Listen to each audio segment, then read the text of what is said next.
everyone. We're back again with our third segment for our conservation conversation. Again, my name is Marissa Candia, and a special shout out to East Point Elementary in my hometown of El Paso, Texas. Make sure y'all say thank you to Miss Marquez for helping organize this amazing field trip. And so I'm here with Jen, who's going to talk to us about one of my favorite critters, snakes. So if you could just tell us a little bit about yourself, Jen. Sure. Yeah, I'm a postdoc at UF, and so which means I finished my PhD, and now I'm just doing research for work, which really for fun. Research is really fun. So I came to the Southeast about 10 years ago, and I fell in love with it, and that's where I really started doing my research on snakes, which I love. So could you tell us about a little bit about some of the snakes that we would expect to find here in the forest? So there's two categories. There's Okay. venomous and there's non-venomous snakes. There are 3 species of rattlesnakes, which are the kinds of snakes that I study. Three species in the Southeast: the eastern diamondback rattlesnake, the canebrake rattlesnake, and the pygmy rattlesnake. The pygmy rattlesnake is really small, and the other 2 are pretty large. Then we have non-venomous and venomous water snakes. There's quite a few different snakes that live out in these pine woods that are non-venomous, and you'll just see them kind of lying out in the sun, or slithering around hunting for food, or you don't see them at all, which is most of the time because they're really good at hiding. So you have a tool here with you. So what is this specifically used for? So this is a snake hook, and this is what I walked around with looking for snakes for my graduate work. You should not ever pick up a snake if you do not know what it is.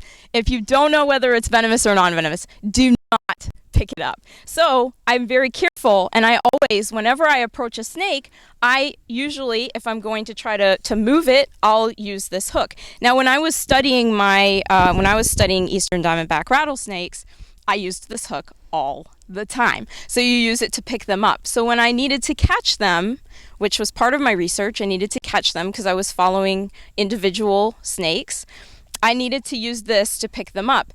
But I also needed to mark them in a way. I needed to know that when I let that snake go, if I ever caught it again, it was the same snake. So I'm not going to go reaching down with my hands. I'm going to use... Do you mind holding? Yeah, of course. Do you mind holding this, Yes. actually? Okay, so I would use both of these tools to pick up the snake, because I'm not going to just reach down and grab it with my hands. So the snakes, interestingly enough, they don't just go at you as soon as they're scared. They try to run away. When they feel cornered, they stop and they rattle. They just want you to go away. They don't want to be hurt. They don't want to bite you. It's just too much energy. So they'll stay in one spot. And so what I'll do is I'll try to get them to crawl into this tube. And so I'll put this tube near their head, tap them with this hook, and then they'll slowly crawl into the tube. And once they're far enough into the tube, they can't turn around. I'll then go down and reach and grab their body here. But not anyone should just do this. I had a lot of training.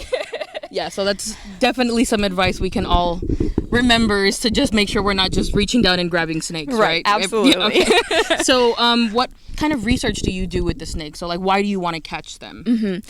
So the eastern diamondback rattlesnake is only found in this region. It's only found in the southeastern states, and it's endangered. It's not formally listed as an endangered species, but there are very few of them left. So I wanted to study how they were using areas, pine woods like this, that Scott manages.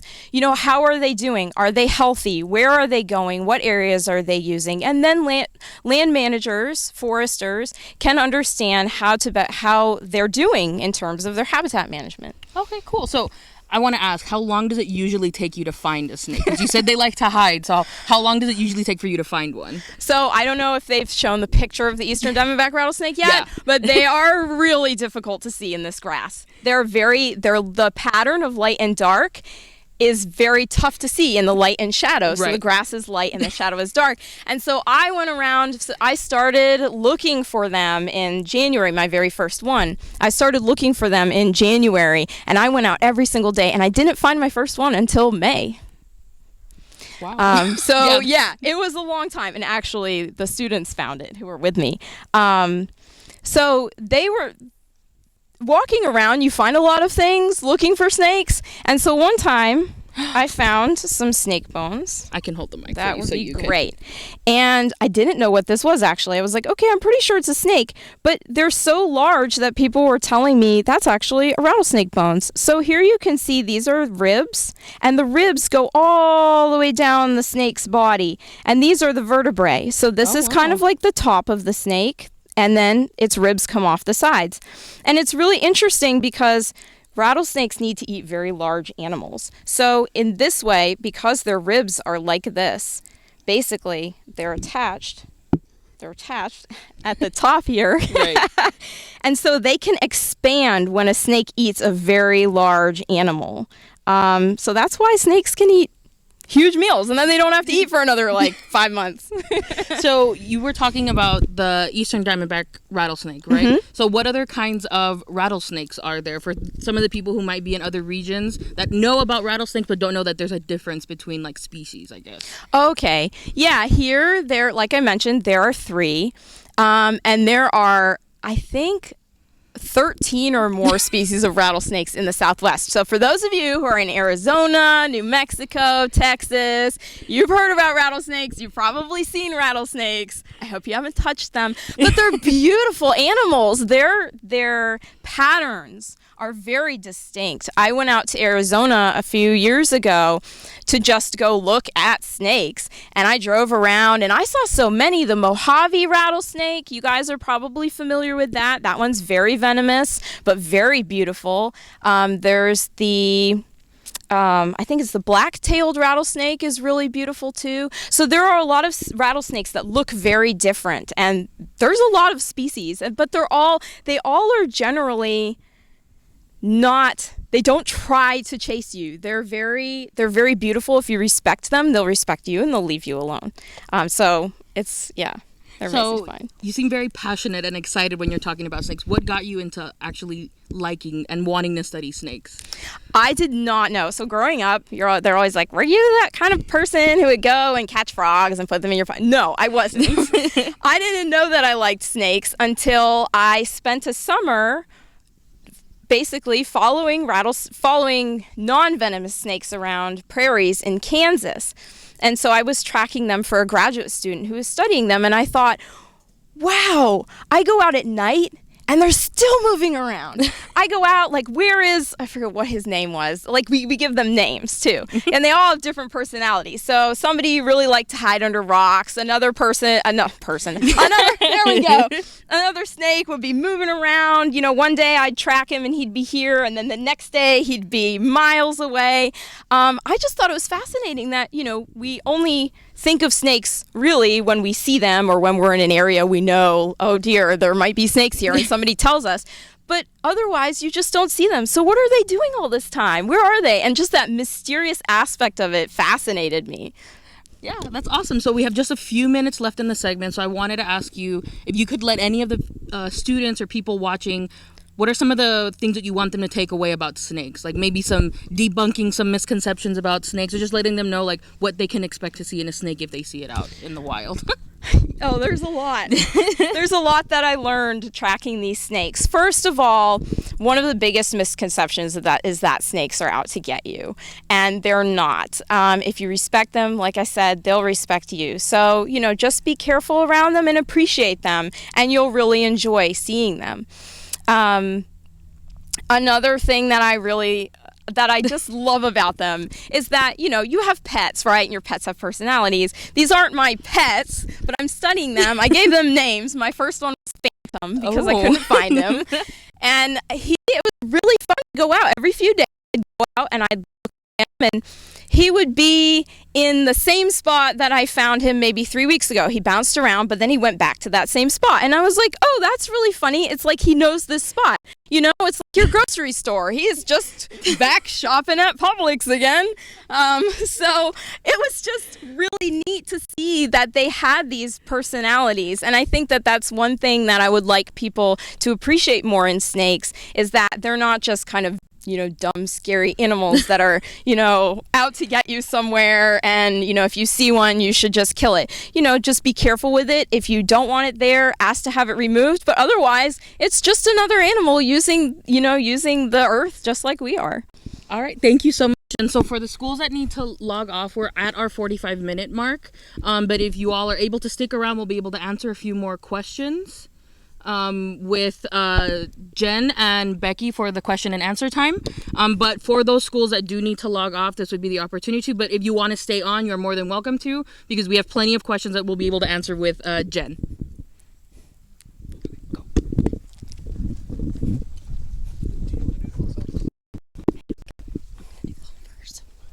I'm going to do poll first. Okay. Go. All right, welcome back. All right, I'm actually going to pass it off to Peyton real quick because she's going to give us the results of the poll, and then she's going to give it back to me for some questions. Hi everyone.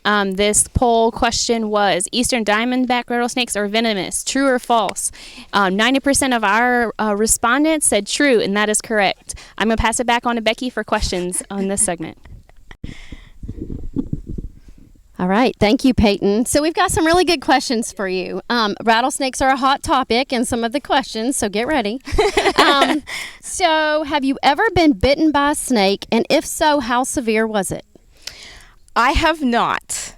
And the goal is not to get bitten by a snake. So, there's a lot of ways that researchers get training so that they're very, very careful when they handle rattlesnakes and when they come near rattlesnakes. I have props there, but there's protection that we can wear. I walked around with snake boots that were protection against snakes. The snake fangs could not penetrate the boots. These are also these are called we call them snake chaps, and they basically go around the bottom, your calf here, and you can wear those. Those help protect. If you're ever going out just in the woods where there are venomous snakes, it's a good idea to wear those. So there's a lot of ways to be safe. Don't just go messing with the snake if you don't need to. You see it, keep your distance. So yeah, no, I have not been, and I don't know anybody who has. Okay, so the next question, actually, I have wondered myself before, and when you have a controlled burn and you have the forest burning, which obviously has all of these benefits to it, but where do the animals go? So the specific question is, do rattlesnakes go up into the trees, or do they stay in the ground or on the ground somehow? That is an awesome question, and I like that one particularly because we never thought that rattlesnakes would go up into trees at all, ever. But we have found them in trees, especially baby rattlesnakes, believe it or not. We have found them climbing in trees as if they're, we don't know what they're doing up there. Are they trying to get away from ground predators? Are they trying to eat birds?